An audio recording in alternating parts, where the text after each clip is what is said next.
Fala, torcedor de São Paulo, segunda-feira aqui com grande repercussão, reviravolta aqui no jogo de ontem, pessoal, questão da arbitragem e também informação de reforço aqui revelado na madrugada. Já falando também, pessoal, do próximo jogo diante de Juventude, isso e muito mais. Pessoal, nos apoia deixando seu like, quero aproveitar aqui para deixar o link como canais canais oficiais na descrição do vídeo.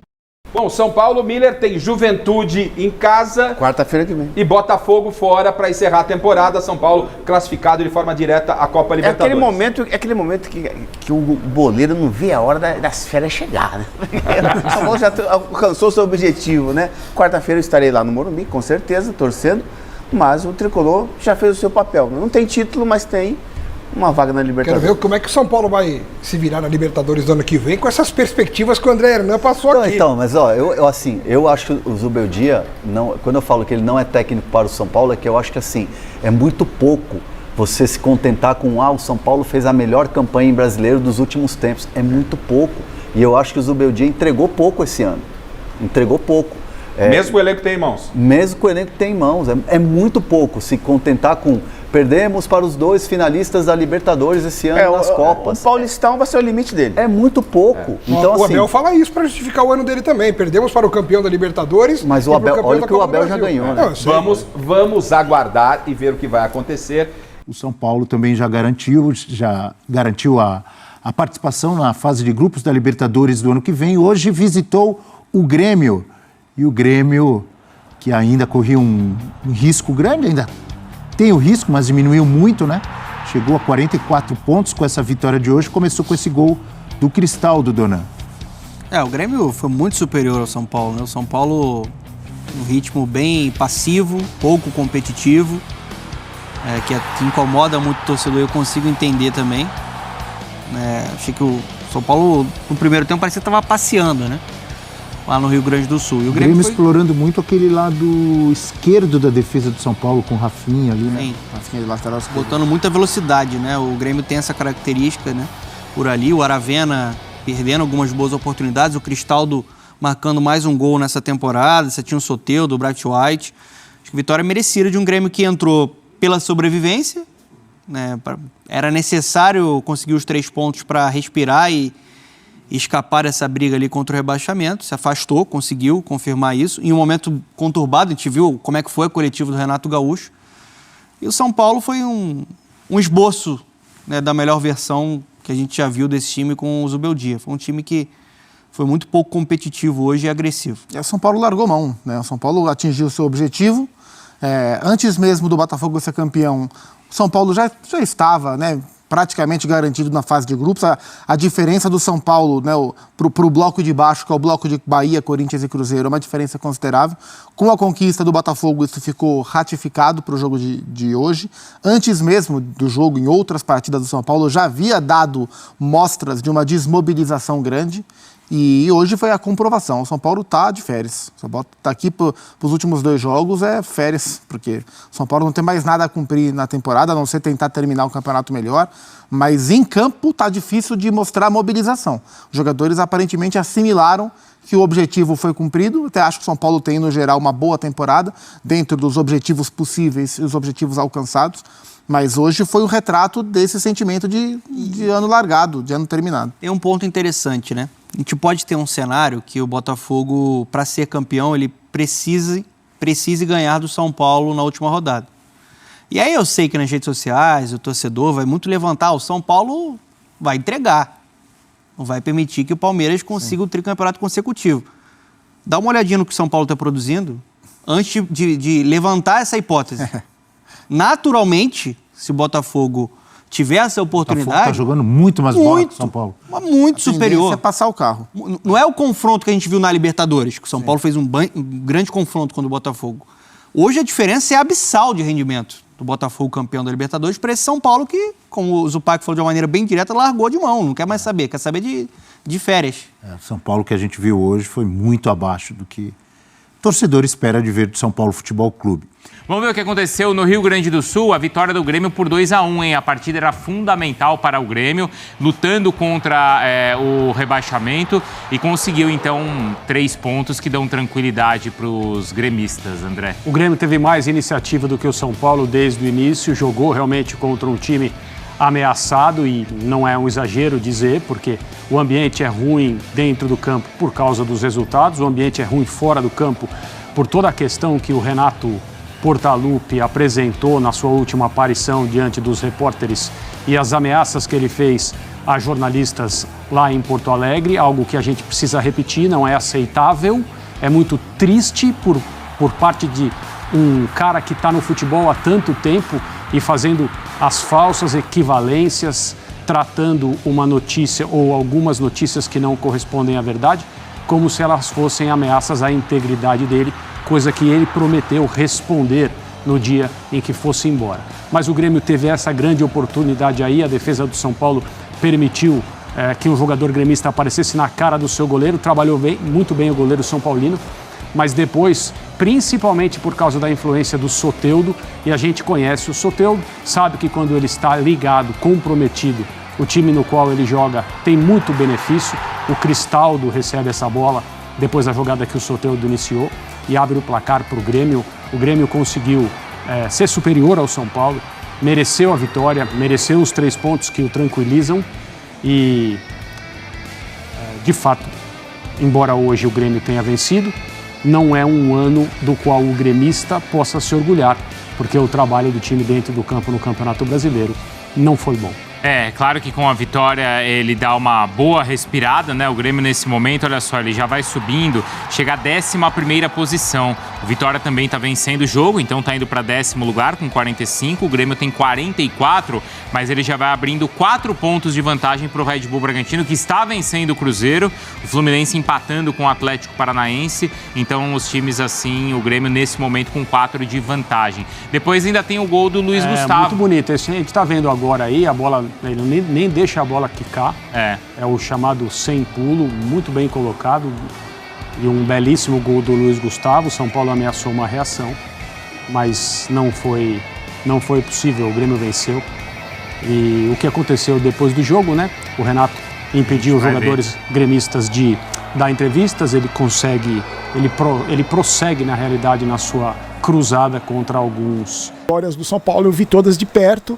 Acompanhei, ninguém me contou, eu acompanhei, e isso para mim virou uma maldição, porque a gente é obrigado a ver o que a gente viu hoje, por exemplo, que tem visto pelo menos nos últimos 15 anos.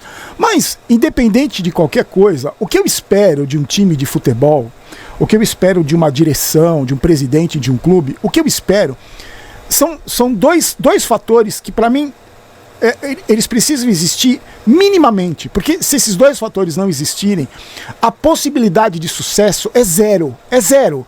Não existe possibilidade de sucesso. A primeira é cobrança. Se qualquer instituição, pode ser futebol ou não, pode transferir esse raciocínio para sua empresa, onde você trabalha. Se não tiver cobrança, é do ser humano, gente. Se acomodar é do ser humano. Se acomodar é do ser humano, tanto na vitória quanto na derrota. Se acomodar é do ser humano. Você precisa ter uma liderança, você precisa ter um presidente, no caso de um clube de futebol, um presidente, uma diretoria de futebol, porque não é só o presidente, né? É uma diretoria de futebol, um diretor de futebol, as pessoas ligadas ao futebol, comissão técnica, o corpo diretivo da instituição precisa ter pulso, precisa cobrar, precisa exigir sempre o melhor de quem trabalha na instituição, de quem veste a camisa da instituição. O outro fator que eu acho que é fundamental, que isso talvez seja mais fundamental ainda, é a vontade de vencer. É a vontade de vencer. A vontade de vencer como profissional. Não só vencer pela instituição, pela camisa que o cara está vestindo. É vontade de vencer como profissional.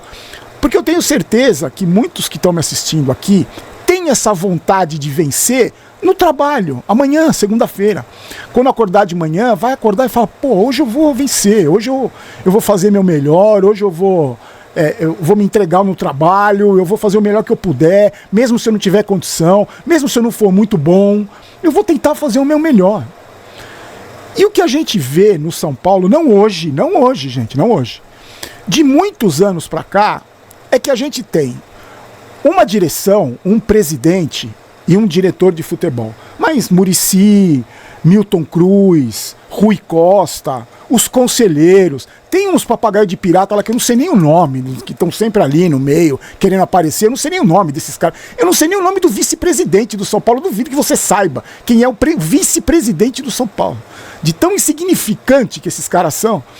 Esses caras não comandam nada. Além deles serem incompetentes, eles não comandam nada. É uma guerra de vaidades que existe lá dentro, um querendo aparecer mais que o outro. Um querendo comandar mais do que o outro. E não tem cobrança. Quanto tempo a gente fala isso, gente? Quanto tempo a gente fala do resort da Barra Funda?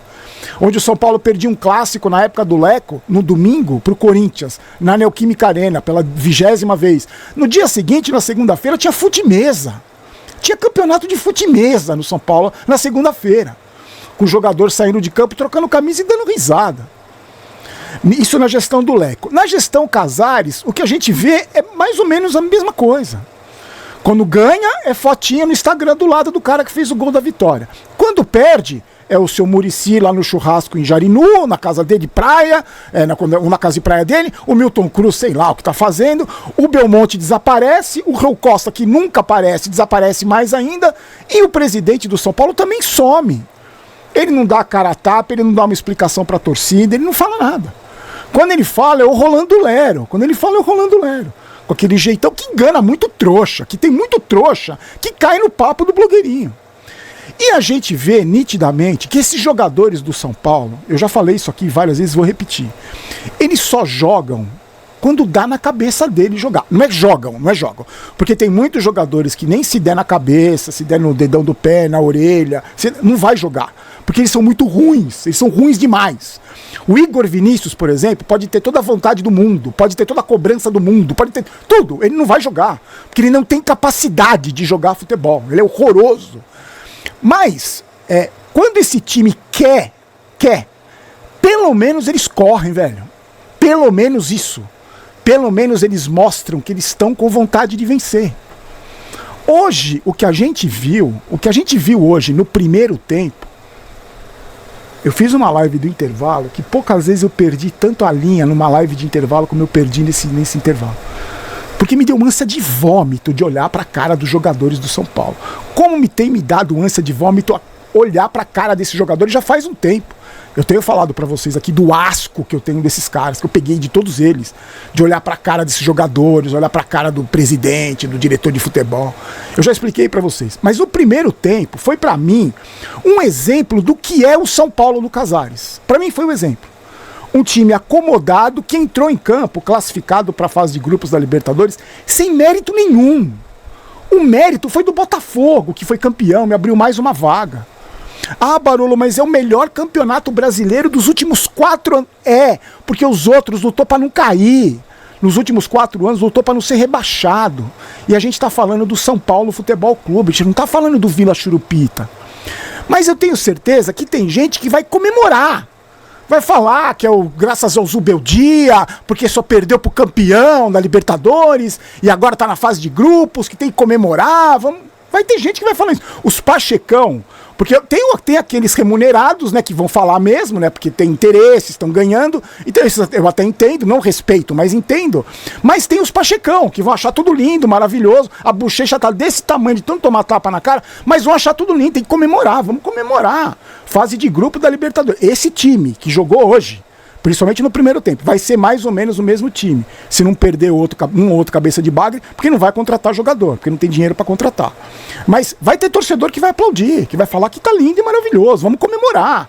Pô, um jogaço desse, quase empatou com o Grêmio, que tá lutando para não cair, mais um time que o São Paulo ressuscita, que é outra vergonha. Mas as vergonhas já são normalizadas para parte da torcida do São Paulo, parte pequena, graças a Deus. Que se fosse maioria, essas pessoas do São Paulo tinha acabado. Mas mais um time que o São Paulo ressuscita, um time que tá lutando para não cair. O São Paulo foi atropelado no primeiro tempo, como aconteceu várias vezes esse ano, gente. Contra Palmeiras, contra Botafogo, contra Internacional, contra um monte de time, Cuiabá. O São Paulo foi atropelado. Mas o problema maior não é ter sido atropelado. O problema maior é como os caras se comportam em campo, gente. Olha o primeiro tempo do São Paulo. Não sei se você teve a chance de ver o jogo. Se você teve a chance, eu lamento por você. Você perdeu 40, 50 minutos da sua vida, porque foi nojento ver o São Paulo se arrastando em campo. O único maluco que correu foi o Zubeldia, que está entrando como ídolo de alguns torcedores pelo lado folclórico dele. Hoje ele fez aquecimento junto com o jogador, correu. Fazer alteração certa ele não faz, treinar o time ele não treina, mudar o esquema de jogo ele não muda, mas ele aqueceu com o jogador. E vai ter torcedor que vai bater palma, né? O Zubeldia é São Paulino pra cacete, hein, Barolo? Aqueceu junto com o jogador. É isso. No segundo tempo, o que acontece? No segundo tempo, esses caras voltam com a mínima vontade de ganhar. Não é muito, não. Não é não, vamos honrar a camisa, vamos mostrar pra torcida que é tão sofrida, que tá apanhando há 15 anos, vamos mostrar que a gente tem um pouco de dignidade, vamos pra cima, vamos virar esse jogo porque a gente tem capacidade. Com todo respeito ao Grêmio, mas o Grêmio tá lutando pra não cair, tá na parte de baixo da tabela, a gente tá na parte de cima, vamos jogar com dignidade. Já deviam ter feito isso no primeiro tempo, já deviam ter feito isso em 90% dos jogos desse 2024 que não fizeram. E aí, com uma mínima boa vontade, mínima, não é nada demais, o São Paulo conseguiu equilibrar o jogo com o Grêmio. Equilibrar o jogo. Não que tenha criado grandes oportunidades. O Grêmio morreu, porque estava calor, o Grêmio morreu. O Grêmio foi mais ou menos o que o São Paulo foi no primeiro tempo, por cansaço. E o São Paulo achou um gol com o Luiz Gustavo, que nunca mais vai acertar aquele chute. Mas o resultado, esse 2-1, só pelo que o Grêmio fez no primeiro tempo, era para ter sido um 5-1. Pelo que o Grêmio fez no primeiro tempo. Ah, mas no segundo tempo jogou muito, Barolo. No segundo tempo, os guerreirinhos do Resort da Barra Funda, eles mostraram que são guerreiros, que eles são... tem gente que vai se contentar com isso. Torcedor do São Paulo, o Tricolor, então, aí se prepara para o próximo jogo diante do Juventude, né? Outro gaúcho, né? São Paulo enfrentou ontem um gaúcho aí, né? O Grêmio. E agora aí, já avisando o próximo jogo, precisa ganhar para que o São Paulo se mantenha na boa posição, né? Então aqui, pessoal, segundo informação de São Paulo aí, a prova aí, um camisa 10, né? Camisa 10 de São Paulo aprovou. Precisa assim, né, pessoal, fazer contratações aí, o SPFC que tem aí uns valores a pagar, mas igual, nada mais justo aí que presentear a torcida com jogadores de peso, né? Que venha decidir, que venha realmente aí, agregar valor na equipe, né? O Rafinha aí, que ultimamente aí tá se falando, né, sobre a sua permanência no São Paulo, né? Na minha opinião, já tinha que dar, né? Tem que dar, sim, mais visibilidade para novos astros, novos jogadores que venham fazer a torcida feliz, né? O São Paulo tem que ser protagonista e ser aquele futebol, né, nível europeu aí que vem jogando em alguns clubes do Brasil, né? Para isso tem que ter, né? Tem que ter jogadores novos, jogadores decisivos, né? E para isso aí, segundo informações do Casares agora, após pressionar a torcida, quer fazer novas contratações. Né? Vamos lá, pessoal. O Zubeldia perde camisa 10 e Renier é aprovado pela torcida do São Paulo. Zubeldia quer um 10 aí, e Renier surge como opção, né? O técnico Zubeldia quer ter uma alternativa no esquema de 2-4-2-4, né? Em 2025, e para isso deseja um meia de criação como reforço, né? O nome de Renier foi aprovado pela torcida na função do São Paulo. Então, pessoal, segundo informações aqui, o Zubeldia, né, quer um esquema aí de 4-2-4, né? E aí o Renier surgiu aí como um novo jogador na SPFC. Deixa aqui sua participação. Se você quer ver o Renier no São Paulo, é muito relevante. Quero agradecer a cada um de vocês que chegou até o final do vídeo, pessoal. Nos apoie deixando seu like. Mais uma vez aqui, deixar o link como crédito dos canais oficiais na descrição do vídeo.